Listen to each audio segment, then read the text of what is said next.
რაღაც სროლის ვიდეოა არაბების შესრულებით, რომელიც სადღაც თაში ყაზბეგთან ახლოსო, როგორც ვიდეოს ეწერა, იქ ხდებაო და მოდი აი ვნახოთ ერთი ეს ვიდეო და შემდეგ რა მოყვა ამ ყველაფერს.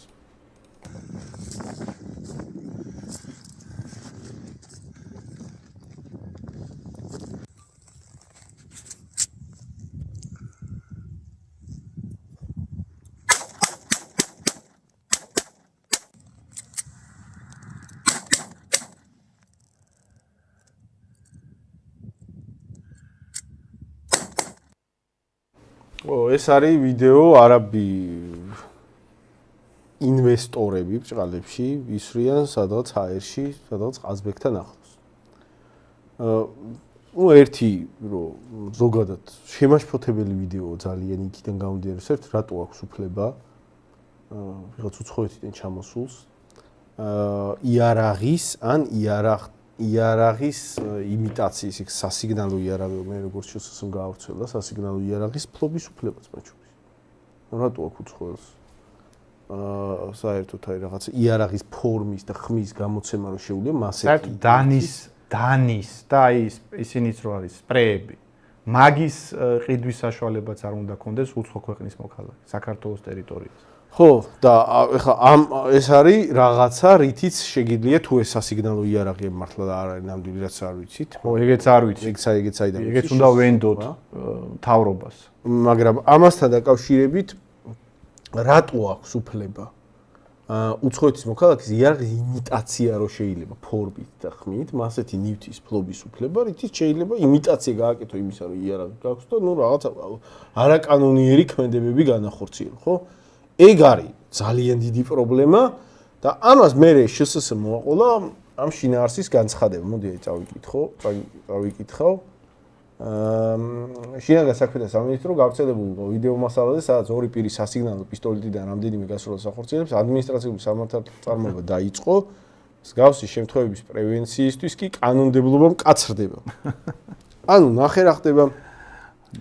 ვიღაც არაბი ჩამოვიდა, ჰაერში ისროლა იარაღი, სასიგნალო იარაღი, რომელიც ფლობის უფლებად არ ვიცი რატო აქვს, არ უნდა ქონდეს და კანონს უმკაცრებენ საქართველოს. კი, ქართველებს უმკაცრებენ. ანუ აღარ უნდა შეეძლოს ქართველს სასიგნალო იარაღის ფლობა, არ ვიცი. ანუ ის კი არა რომ მოდი ეს არაბი საერთოდ დავადეპორტოთ აქედან. რომ სხვან ვერ გაბედოს. სხვან მეორეჯერ აღარ გაბედოს. მოდი მივიღოთ ისეთი კანონმდებლობა, რომ უცხო ქვეყნის მოქალაქეებს შევუზღუდოთ მსგავსი საშუალებების ყიდვა. ეგ კი არა. მოდი ქართველებს გაუმკაცროთ იგივე უფლებებით სარგებლობა. აი ამ მთავრობის მიდგომა. ხო ხდებით? და სხვათა შორის ერთი ზუსტად არ ვიცი, კითხვა მიჩნდება. რაღაცა ანალოგიური ინციდენტი არ მოხდა, ვიღაც ქართველმა სპორტსმენმა რო სასიგნალო იარაღიდან გაისროლა. მან რა იმ შემთხვევაში როგორც ვრცელდებოდა ინფორმაცია, ორი დღე დაკავებული იყო და ეხლა დაზუსტებით არ ვიცი, მაგრამ თუ როგორც მახსოვს სასიცოცხლის სამართლებრივი ანუ იქ ადმინისტრაცია მე როგორც მახსოვს ანუ ეგ გადასამოწმებელია. ანუ იმაზე რა ამბავია იცი. ანუ იმაზე რა ამბავია იწია. იქ ვიღაც ქართველმა სპორტსმენმა რო სადღაც იგივე ქმედება განახორციელა. ძალიან მაინტერესებს თუ ამ არაბების შემთხვევაში ადმინისტრაციული სამართალწარმოებით დასრულდა, ანუ პრაქტიკულად ჯარიმით არაფრით, ის დასეირნობს ახლა ის ვიღაც ორი.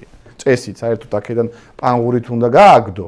ხო, მაგრამ ინვესტორი. ხო, მაგრამ ხო, ნუ ეს ხო არაბების ისინი გახსნენ. ხო, ეხლა მომავალში არაბები მაგათ აქ უკვე ყონა აქვთ და ეხლა როგორ კობახიძემ ხო გამოვიდა იქ და თელი გამოსვლა პარლამენტში არაბებზე იყო რა კარგია ეს არაბების ინვესტიცია კაპიტალი და ეგ მე ხა არ მინდა ისე გამომივიდეს რომ ზუსტად არ ვიცი ეხა რომ მოვჩები გადავამოწმებ ძალიან მაინტერესებს იმიტომ ანუ ხომ არ მოხდა რომ იგივე ქმედების შემთხვევაში ქართველის მიმართ იყო ბელთრო დამამძიმებელი სახელმწიფოს მხრიდან მიდგომა და უცხო ქვეყნის მოქალაქის მიმართ შემამსუბუქებელი მიდგომა. მაგ შემთხვევაში მეც არ ვიცი ამ კონკრეტულ შემთხვევაში ზოგადად ისე საქართველოში ეგრე არის. ანუ ზოგადად ნებისმიერი აი მსგავსი შემთხვევა როცა ხდება ყოველთვის ქართველის მიმართ არის ხოლმე მაქსიმალური სიმკაცრე და უცხოელები ისე არიან. საერთოდ ეგ თან მაგ ტიპის პრობლემები, ეგ მარტო სახელმწიფო დონეზე კი არ ხდება, ეგ ცოტა სოციალურ ქსელების კომენტარებშიც არის ხოლმე ეგეთი ტიპის პრობლემები, რომ რაღაცა ქართველს გადაუარეთ. ხალხი ცოტა ქართველს გალანძღავს ხოლმე, რომ აი რაღაც ქართველია არ მოსწონს და უცხოელისკენ არის. კიდე ერთი ვიდეო მაქვს სპორტული დარბაზზე, სავარჯიშო დარბაზზე თბილისში და სურათი, რომელიც ასახავს დემოგრაფიულ ეთნიკურ სურათს დღევანდელ თბილისში. დარბაზი ხო არ არის ისე, რომ ქართველები არ შემოუშვათ, ისინი შემოუშვათ, დარბაზია, ხო? და წესით რაღაცა ისე უნდა იყოს განაწილებული. რამდენი ხართ, იმდენი არის. დარბაზი არის გარკვეული სოციალური შეძლების გამომხატველი. რაღაცა ფული რო აქვს რო ივარჯიშოს იმ ნაწილისთვის. ანუ რაღაცა დონის სოციალურ იმას გულისხმობს თავის თავში. მოდი აი ნახოთ სავარჯიშო დარბაზში რა სურათები.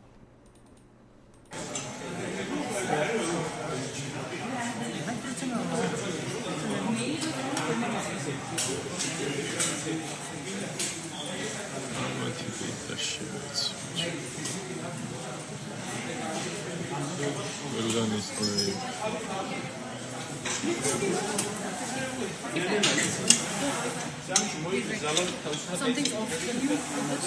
You burn something, right?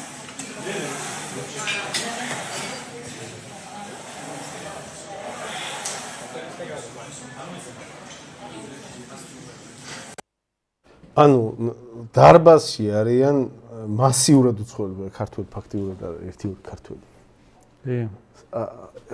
რას ამბობ კაცო? სად არის, აბა, სად არის დემოგრაფიული პრობლემა სურათი? არა, ამაზე პასუხი რა იქნება, ეს თქვენი გონი. საშუალო სტატისტიკური ოცნების გამправებლის. ქართველებმაც ივარჯიშო. ვარჯიში არ გინდათ. ოღონდ შენ მოაწყო ეგეთი გარემო, რომ რავი, ყველა გარბიან აქედან და ნახევარზე მეტი ახალგაზრდა ნარკოტიკებზე ზის. პლანის კულტივაცია შენ გინდოდა. შენ გამოაცხადე საკონსტიტუციო სასამართლოს მეშვეობით პლანის დეკრიმინალიზაცია და არალეგალურად საერთოდ კრიშავე. ხო, ხო. ეგ ნარკოტიკებს. კი და ყველაფერს მაინც ხალხს და გადააბრალებენ რა. ერთი წერდა მახსოვს, სააკაშვილმა რო გაყიდაო რაღაც ენერგეტიკული ობიექტები უცხოურ კომპანიებზე, მაგაზე ხმას რატომ არ იღებო? ერთი მაგაზეც ხმას ვიღებ, მაგრამ ესე იგი შენ აღიარებ, ხო? ვიღებდით ხმას. ერთი ვიღებთ კაცო ხმას ყველაფერზე, რაც ანტისახელმწიფოებრივია და ჩვენი ქვეყნის ინტერესებს ეწინააღმდეგება. ანუ ესე იგი შენ ეთანხმები, რომ სააკაშვილთან ერთად ესენიც მავნებლობენ. ხო მასეა? კი. აბა მაგას რატომ იხსენებ, რომ სააკაშვილის დროს რაღაცა მოხდა, მაგას რატომ არ ახსენებ? ერთი ვახსენებ. როგორ არ ვახსენებ. მეორე ჩემთან ლაპარაკია ჩვენ საუბრობთ. მეორე მე რატო ჩვენს მიმართ რატო გაქვთ კაცო პრეტენზია? სააკაშვილი რომ მოვიდა მთავრობაში, მე სკოლაში დავდიოდი. მე რა შუაში ვარ სააკაშვილის მთავრობასთან, რამე თანამდებობა მქონდა, რამე კავშირში ვიყავი, რატომ მიტრიალებ ამ სააკა? არ მაინტერესებს. თან ესენი იყვნენ კავშირში. ესენი იყვნენ. ვინმე მიბრძოლა ჩვენ ჯერ ერთი ეგ საერთოდ ჩვენ ვიბრძოდით. აქცია არ ერთი აქცია და ერთი ბრძოლა არ გამოგვიყვება. არა, თვითონ ოცნება იყო. ამის მეერეც ყველაზე მეტი თუ ვინმე მილაპარაკა სააკაშვილის წინააღმდეგ ჩვენ ვილაპარაკა. კი, კიდე ესენი კავშირში იყვნენ. ესენი კოჰაბიტაციაში. ესენი ეხლა ძალიან ბევრია ამათში, იქიდან გადმობარგებული და საერთოდ მაშინაც კავშირში იყო.